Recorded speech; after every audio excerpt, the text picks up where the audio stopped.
Oke, assalamualaikum warahmatullahi wabarakatuh. Selamat malam dan salam. Oh enggak, oke mantap. Oke, karena pasca COVID-19 ini pada tahun 2020 ini ya, jadi saya ingin menyampaikan materi tentang kepramukaan ini secara online. Jadi hari ini minggu yang pertama di COVID-19 ini di tahun ajaran baru tahun 2020-2021, tepatnya bulan Juni. Jadi yang pertama saya ingin membahas tentang SKU, SKK, sejarah tentang kepramukaan dunia dan Indonesia, serta TKU dan TKK. Oke, sebelum saya memulai materinya, yang belum pencet subscribe, cepetan pencet subscribe sekarang, nyalakan yang merah-merahnya. Oke, nyalakan, jangan lupa nyalakan juga loncengnya. Oke, biar tidak ketinggalan materi-materi minggu yang akan datang, langsung ada notif di atas HP kalian masing-masing. Lanjut, yang materi pertama itu SKU atau syarat kecakapan umum. Yang kedua itu ada SKK atau syarat kecakapan khusus. Yang ketiga itu ada sejarah tentang kepramukaan, pramuka dunia dan Indonesia. Yang terakhir itu kita materi TKU dan TKK. Sebelum saya lanjut ke materi, saya mau memperkenalkan diri saya dulu pribadi. Oke, nama saya itu Maulana Yusuf, biasa dipanggil Kang Maul. Tempat tanggal lahir saya Bekasi, saya asli orang Bekasi ya, Bekasi Kota. Saya dilahirkan pada tanggal 23 Februari 2001. Nah, ini alamat saya dan nomor telepon saya bila kakak-kakak semua dan adik-adik semua materi hari ini kurang jelas atau kurang paham, bisa dihubungi nomor berikut. Oke, langsung aja kita menuju ke materi yang pertama, yaitu tentang SKU. Ada yang sudah tahu SKU itu apa? Yang sudah tahu silakan komen di bawah, ramein komentar, kolom komentar di bawah. Oke lah. Oke, SKU apa sih kak? SKU adalah syarat kecakapan yang wajib dimiliki oleh setiap anggota pramuka sebagai persyaratan umum mendapatkan tanda kecakapan umum. SKU disusun menurut pembagian golongan usia pramuka, yaitu ada usia siaga, penggalang, penegak, dan pendega. Contoh buku SKU seperti apa sih kak? Nah, ini contoh buku SKU ya. Nah, ini contoh buku SKU penggalang, dia itu berwarna merah. Kalau buku SKU siaga itu berwarna hijau, dan kalau buku SKU penegak itu berwarna putih. Oke. Nah, di sini itu di dalamnya ada syarat-syarat bagaimana kalian itu untuk mendapatkan TKU atau tanda kecakapan umum. Nah, di sini itu ada syarat-syaratnya. Ada kalian dari mulai kalian sholat, olahraga, dan lain-lain yang harus diuji oleh pembina kalian atau pelatih kalian, gitu ya. Oke, sampai sini pasti paham ya tentang SKU. Oke, lanjut kita ke materi berikutnya. Oke, yang kedua itu kita ke materi tentang SKK. Oke, apa sih itu SKK ya? Apa? Ayo, SKK apa? Oke, SKK itu adalah syarat kecakapan khusus yang dimiliki oleh setiap anggota pramuka sebagai persyaratan untuk mendapatkan tanda kecakapan khusus. Yang biasa yang bulat-bulat tuh, yang bulat, yang persegi, gimana ini persegi? Oke, pokoknya gitu lah. Oke, persegi dan segi 5. Oke, segi 5. Nah, itu yang utama, itu TKK yang utama. Nah, SKK ini adalah buat buku legalnya TKK. Jadi di sini itu ada bahan ujiannya, kayak buat tesnya. Misalkan kalian mau mengambil TKK menabung. Nah, di sini syaratnya apa aja kak? Nah, di sini di dalam ada ya. Ada misalkan harus wajib menabung 6 bulan dulu. Pakai uang kalian sendiri dong. Dari uang jajan kalian ditabungkan. Itu di sini ada. Dan nanti di para oleh pembina seperti itu. Lanjut kita materi yang ketiga. Nah, ini materi yang ketiga itu yaitu tentang sejarah. Nah, di sini kita yang pertama itu tentang sejarah pramuka Indonesia dulu. Nah, di sini ada foto. Nah, ini foto Bapak Pramuka Indonesia yang bernama Sri Sultan Hamengkubuwono. Pasti sudah mengenalnya semua ya. Pasti masa nggak kenal, yang harus kenal. Oke, di sini ada sejarah pramuka Indonesia. Sejarah singkat aja yang banyak. Kalau yang mau lebih dalam lagi bisa di Google. Lebih banyak kan lagi di sini saya bacakan sejarah pramuka sedikit ya. Sejarah pramuka telah mencatat bahwa gerakan pramuka atau kepanduan dulu itu banyak kepanduan. Jadi sebelum menjadi pramuka itu dulu itu kepanduan seperti kepanduan turut berperan aktif dalam Kongres Pemuda pada tanggal 28 Oktober 1928 yang mencetuskan Sumpah Pemuda sehingga kepanduan Indonesia semakin berkembang. Nah, setelah bertahun-tahun lamanya dalam kondisi Indonesia dijajah, lalu ketika setelah sudah merdeka harus selalu merdeka, Presiden dan Menteri-Menteri MPRS pada tanggal 9 Maret 1961 mengumpulkan tokoh-tokoh dan pemimpin gerakan kepanduan Indonesia.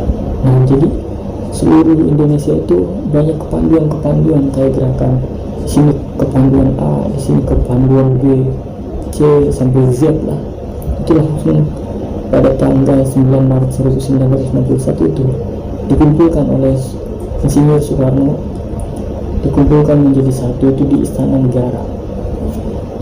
Pada hari Kamis malam itulah Presiden mengungkapkan bahwa kepanduan yang ada harus diperbaharui, metode dan aktivitas pendidikan harus diganti, seluruh organisasi kepanduan yang ada dilebur.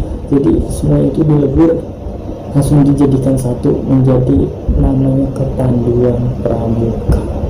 Seperti itu lebih singkatnya ya. Nah, ini ada Presiden juga menunjukkan panitia yang terdiri atas Sri Sultan Hamengkubuwono ke-9. Nah, itu Bapak Pramuka Indonesia ya.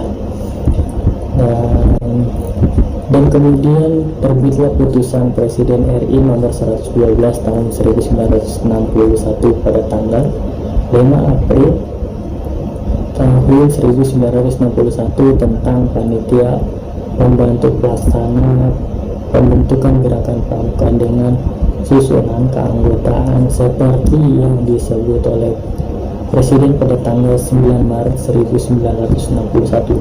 Nah, jadi seperti itu. Sebelum menjadi kepanduan pramuka itu, jadi kepanduannya di Indonesia itu banyak gerakan-gerakan. Misalnya kepanduan A, B, C sampai Z banyak tuh. Habis itu dikumpulkan oleh Presiden Insinyur Soekarno, dijadikan satu, jadi namanya kepanduan kepramukaan seperti itu. Oke, lanjut kita ke sejarah pramuka dunia. Nah, di sini ada foto Bapak Pramuka Dunia ya, pasti sudah pada tahu lah kakak. Nah, ini namanya Robert Stephenson Smith Baden-Powell yang sering disebut Baden-Powell ya. Ini kita baca sedikit dulu tentang sejarah pramuka dunia dan sejarah tentang Baden-Powell sedikit. Oke, di sini sejarah pendidikan kepramukaan kita pasti tidak lepas dari yang namanya Bapak Pramuka Baden-Powell ini. Hal ini disebabkan pengalaman beliau lah yang mendasari pembinaan remaja di negara Inggris. Pembinaan remaja inilah yang kemudian tumbuh berkembang menjadi gerakan kepramukaan atau yang di Inggris itu disebut scouting ya, scouting. Nah, ini riwayat singkat hidup Baden-Powell beliau itu lahir pada tanggal 22 Februari, beda satu hari sama saya. 22 Februari pada tahun 1857 dengan nama Robert Stephenson Smith. Ayahnya bernama Powell, seorang profesor geometri di Universitas Oxford. Oke, lanjut. Oke, next. Awal tahun 1908, Baden Powell menulis pengalamannya untuk acara latihan kepramukaan yang dirintisnya. Kumpulan tulisannya ini dibuat buku dengan judul Scouting for Boys. Udah pasti pada tahu lah kakak-kakak semua. Scouting for Boys. Buku ini cepat tersebar di Inggris maupun di dunia. It's amazing. Jarang-jarang orang bikin seperti ini. Nah, kemudian berdirilah organisasi scouting atau kepramukaan yang semula hanya untuk laki-laki saja. Jadi pramuka itu dulunya untuk laki-laki saja, kalau dulunya untuk laki-laki saja pada tahun 1908 ya. Nah, terus pada tahun 1912 atas bantuan adiknya Baden Powell yang bernama Agnes, didirikanlah itu gerakan scouting atau kepramukaan itu untuk perempuan. Jadi yang bernama itu Girls Guides, yang kemudian diteruskan oleh istri Baden Powell. Itulah sejarah singkat pramuka dunia. Kalau misalkan kurang jelas atau kurang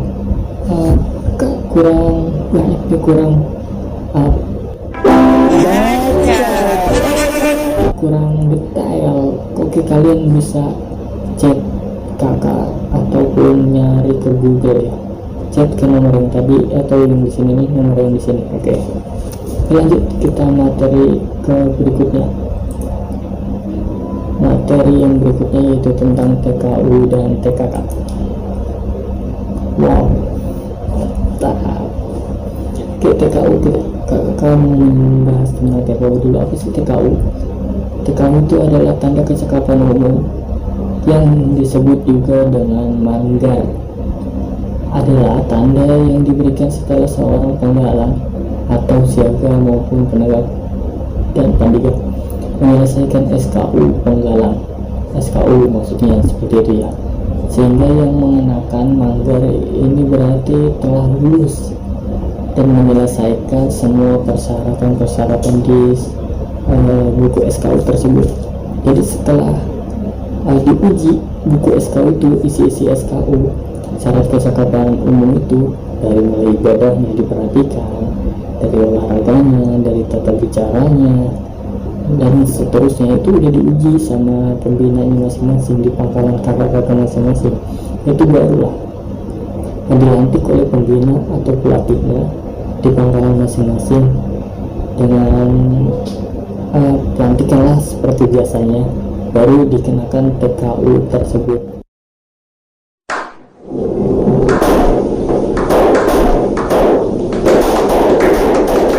TKU ramu, rakyat maupun perapian khusus penggalang itu ya. Jadi TKU nya sesuai golongannya masing-masing seperti itu. Jadi jangan sampai memakai TKU tapi SKU nya belum. Waduh, gimana tuh? Jangan sampai ya, kakak-kakak jangan sampai. Ayo siapa? Oke, lanjut kita ke TKK. TKK adalah tanda kecakapan khusus yang diberikan kepada peserta didik yang telah memenuhi syarat kecakapan khusus atau SKK, buku SKK yang tadi tuh yang di sana, yang di sini nih. Oke, SKK sebagai bentuk apresiasi atas kecakapan, keterampilan, kemampuan, ketakasan pada bidang tertentu yang dimiliki oleh peserta didik atau kalian. Jadi kalau misalkan mau mendapatkan TKK itu harus sesuai dulu SKK.